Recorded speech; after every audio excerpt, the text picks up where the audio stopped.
LASIK পুরনো দিনেও ছিল, বর্তমানেও আছে, এই দুটোর মধ্যে পার্থক্য কি? খুবই প্রাসঙ্গিক প্রশ্ন তুমি করেছো। আসলে পুরনো দিনের যে ল্যাসিক মেশিনগুলো ছিল সেগুলো অপেক্ষাকৃত কম শক্তি সম্পন্ন, যেমন ধরো 40 থেকে 50 হার্টস, এখন 250 থেকে 500 হার্টস। ফলে খুব দ্রুততম সময় আমরা পাওয়ারটা সারতে পারি। যেমন 1 পাওয়ার সারতে মাত্র সময় লাগে 1.4 সেকেন্ড।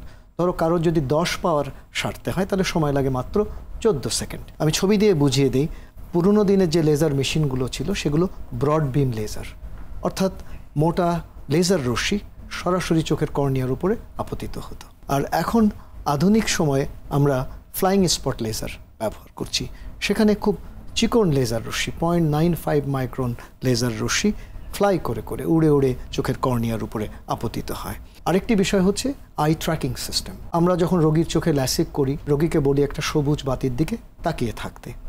কোনো কারণে চোখ যদি নড়ে যায় তাতে কোনো সমস্যা নেই, কেননা যে সমস্ত ভিডিও ক্যামেরা রয়েছে সেগুলো চোখের গতি প্রকৃতির দিকে খেয়াল করে।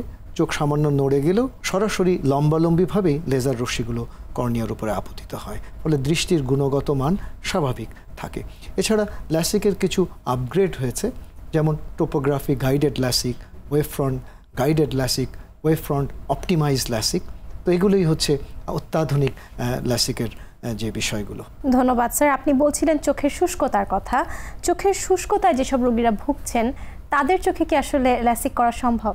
খুবই গুরুত্বপূর্ণ প্রশ্ন, আমি ছবি দিয়েই বুঝিয়ে দিই। দেখো, ল্যাসিকের আগে আমরা সবসময় দেখে নিই কারোর চোখে শুষ্কতা রয়েছে কিনা। দেখো, ল্যাসিকের আগে আমরা কিছু পরীক্ষা করে নিই, যেমন শার্মার টেস্ট, টিয়ার ব্রেকআপ টাইম, টিয়ার অসমোলারিটি, এবং সবচেয়ে লেটেস্ট পরীক্ষা হচ্ছে লিপিভিউ 2 পরীক্ষা।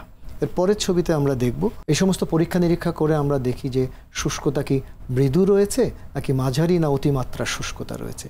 যদি মৃদু শুষ্কতা আমরা দেখি তাহলে আমরা সিম্পল আর্টিফিশিয়াল টিয়ার বা কৃত্রিম চোখের অশ্রু দেই এবং তাদের চোখের ল্যাসিক আমরা করে ফেলি। কিন্তু যাদের শুষ্কতা মাঝারি বা অতিমাত্রায় রয়েছে তাদেরকে আমরা এর পরের ছবিতে আমরা দেখব সবচেয়ে লেটেস্ট যে শুষ্কতার যে চিকিৎসা লিপি ফ্লো, সেই চিকিৎসা আমরা করি এবং তারপরে আমরা ল্যাসিক করি। কেননা ল্যাসিকের পরে চোখের শুষ্কতা এমনি একটু বৃদ্ধি পায়, সেটা যদি অতিমাত্রায় বৃদ্ধি পায় তাহলে দৃষ্টির যে গুণগত মান সেটি ব্যাহত হবে। যাদের কর্নিয়া একটু পাতলা তাদের কি আসলে ল্যাসিক করা সম্ভব?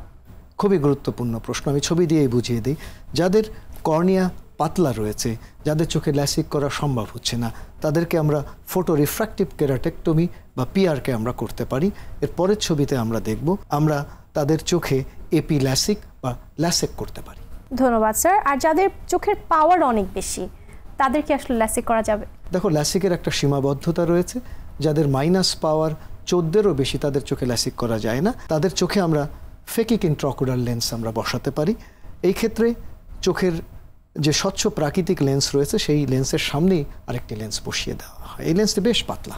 এর পরের ছবিতে আমরা দেখব এছাড়া আমরা চোখে রিফ্র্যাক্টিভ লেন্স এক্সচেঞ্জ করতে পারি। সেক্ষেত্রে আমাদের স্বাভাবিক যে হিউম্যান ক্রিস্টালাইন লেন্স রয়েছে সেটিকে আমরা অপসারণ করে চোখে একটা সঠিক পাওয়ারের আমরা লেন্স বসিয়ে দিই, অনেকটাই ফ্যাকো সার্জারির মতো।